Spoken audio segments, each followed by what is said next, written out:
이게 이제 스코틀랜드가 가져다 준 하나의 되게 중요한 그 부흥의 직전에 일어난 현상이라고 본다면, 또 하나는 신학적으로도 중요한 변화가 나타나기 시작합니다.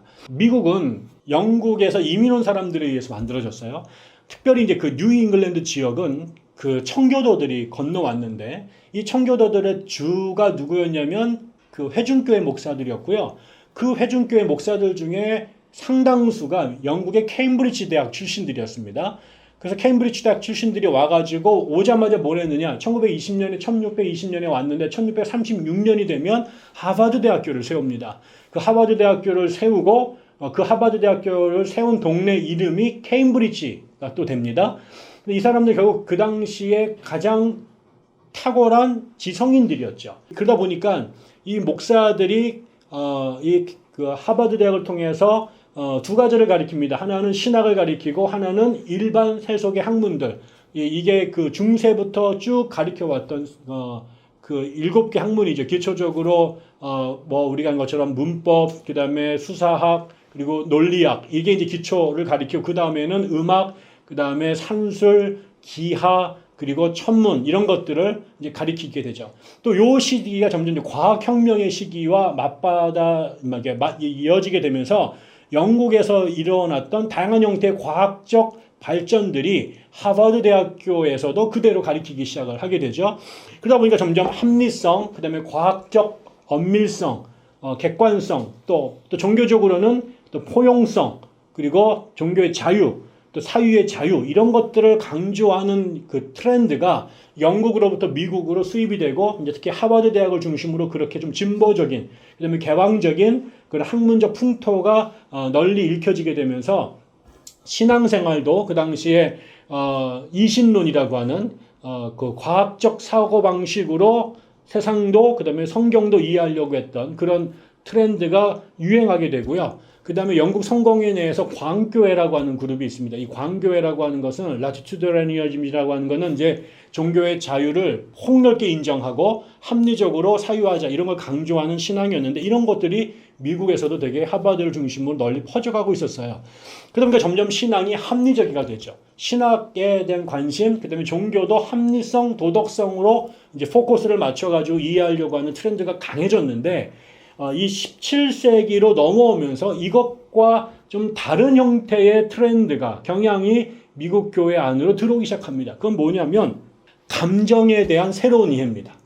그 전까지는 이성이라고 하는 것이 계몽주의 영향으로 절대적인 영향이었어요. 그 이성이 절대시가 되면서 제일 터부시됐던 경계의 대상이 된 게 뭐냐? 그 감정이었습니다. 감정은 마치 술 취한 개구리처럼 어디를 튈지 모르기 때문에 늘 이성의 통제 아래 있어야 되는 것이고 지성인이라고 하는 것은 이성적 존재, 합리적 사유를 하는 사람들이 지성인이고 인텔리지였단 말이죠.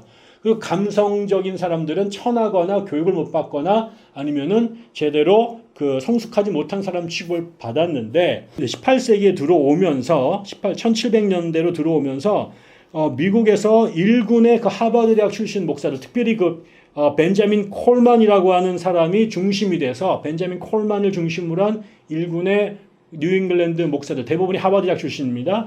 이 사람들이 whole person, 그러니까 전인이죠. 우리로 말하면 인간을 전인적으로 이해를 해야 된다. 인간이 다시 말하면 이성만 강조하거나 이성만 머리만 커진 사람이 아니라 머리와 가슴이 그다음에 육체가 함께 통전적 균형과 조화를 이루는 사람을 지향해야 된다라는 강조점을 하게 되는 거예요. 그러다 보니 그동안에 이성만 강조하던 것에서 감정이나 의지 이런 측면도 되게 중요하다라고 이해를 하게 되면서 인간을 이성적 존재가 아니라 통전적 존재, 그다음에 전적인 존재로 이해하는 경향이 유행하기 시작한 게 된 겁니다. 그러면서 이런 사람들 특히 그 콜만 같은 사람들이 주장하기를 이게 이제 인간을 전적으로 이해한다면 종교도 그렇게 이해해야 되지 않겠느냐. 종교도 이성과 합리성만으로 도배된 것은 진정한 의미의 종교가 아니다. 그래서 종교도 영적으로 우리가 영적인 존재를 만든다고 말할 때는 그거는 이성과 감정이 함께 작동하는 존재여야 되는 것이고 그렇기 때문에 예배를 드린다는 것도 신앙생활을 한다는 것도 어떻게 하면은 우리가 이 이성과 더불어서 이미 강조해왔던 이성과 더불어서 감정을 제대로 순화시키고 작동하도록 만들 것인가 그렇기 때문에 지금 이제 균형축을 맞춰야 되니까 너무 이성적으로 갔으니까 감정을 끌어올리기 위한 다양한 도구와 방법들에 관심을 갖는 목사들이 많아지기 시작한 겁니다. 그래서 이제 성경에 근거한 정서적인 경건, 그다음에 합리적인 도덕 이런 것이 개인의 사생활뿐만 아니라 공적인 생활 모두에 아주 필요하다. 그래서 감정과 이성 이 두 가지를 어떻게 균형을 이룰 것인가 라고 하는 그렇게 되면서 어떻게 교회 안에서도 이 이성만 강조하던 교회 내에 감정의 중요성을 회복할 수 있을까? 이러면서 여기 이제 감정을 끌어올리는데 감정의 펌프질을 하기 위한 고민들을 하게 되는 거죠. 그래서 그 사람들이 이제 드디어 이제 감정에 대한 관심을 깊이 갖게 되고, 그다음에 예배 안에서도 감정을 자극해야 된다라고, 감정을 회복시켜야 된다라는 관심이 생겨지게 되면서 찬송, 그다음에 기도문도 그냥 대충 읽는 게 아니라 기도문은 굉장히 아름답고 감동적으로 작성을 해서 함께 그 기도문을 읽게 한다든가, 그다음에 성경을 봉독하는데도 그냥 무미건조하게 읽는 게 아니라 마치 오늘날 성우들이 그 감정과 그다음에 영혼을 담아서 메소드 연기를 하듯이 감정을 담은 성경 봉독들, 그다음에 또 설교를 할 때도 그냥 교리를 무미건조하게 나레이션 하는 게 아니라 다양한 이미지들을 사용해서 그 청중들의 그 상상력을 자극을 하게 되고, 그다음에 감정을 직접적으로 터치할 수 있는 그런 언어와 발성, 그다음에 말하는 방식들을 도용하게 되는 거죠. 그래서 다시 말하면 예배가 그동안에 그냥 교리 중심의 설교를 아주 단조롭게 그렇게 하면서 대부분이 졸고 앉아 있었는데, 그 사람들을 깨우기 위해서 감정을 자극하는 언어, 찬성, 그다음에 성경 봉독 이런 모든 프로그램들을 대단히 이모셔널한 감정 중심으로 이제 재구성하기 시작을 했던 겁니다. 그러면서 사람들은 특별히 이제 이 스코틀랜드 사람들 영향을 받아서 혼자서 하는 것보다 이런 예배를 공동으로 같이 모였을 때 이런 감정적 각성이 훨씬 더 효과적으로 일어난다라는 걸 알게 되면서 공동체가 함께 드리는 정서적 예배의 중요성을 인정하게 된 거죠. 그래서 한 예를 그 당시에 토마스 폭스 크로포드라고 하는 사람이 쓴 글에 이런 내용이 나타납니다. 많은 경건한 영혼들이 한자리에 모인 것이 그들의 감정을 서로 자극하고 일깨우는데 영향을 끼쳤다. 흩어졌던 여러 광선이 하나로 모이면서 더 크고 강력한 빛과 열기를 만들어낸다.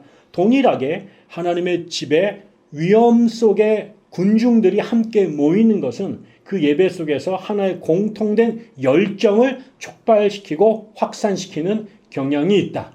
그래서 함께 모이는 이 감정 중심의 예배가 신앙의 각성을 위해서 유효하다라는 것을 그 사람들이 이제 알게 된 거죠. 결국 이러면서 이 보스턴 지역을 중심으로 하버드 대학 출신의 일군의 목사들이 일종의 이제 부흥 강사적 설교를 하게 된 거죠. 그래서 예배 때마다 사람들이 울기 시작을 하게 되고 감정이 고조가 되고 우리가 말하는 소위 은혜 받았다라는 그 표현이 막 나올 만한 이런 분위기가 이 뉴잉글랜드 지역에서 벌어집니다. 잘 보십시오. 중부에서는 어디요? 이 뉴저지와 그 다음에 필라델피아에서 장로교 출신들이 이 성찬 예배를, 야외 성찬 예배를 통해서 감정이 고조되면서 군부를 떼우기 시작했고요. 같은 시간에 오른쪽 위쪽에 있는 이 북동부 지역에서는 뉴잉글랜드 지역에서는 하버드 대학 출신들의 청교도 목사들이 감정 중심의 설교와 예배 스타일을 개발해 가면서 거기도 감정이 서서히 고조되기 시작한 겁니다. 이러다가 드디어 여기에 이제 이렇게 막 끓어오르던 불길에다가 이제 폭탄을 던지는 사람들이 나타나게 된 겁니다. 그 사람들이 제1차 대각성 운동을 견인해낸 선구자들이죠.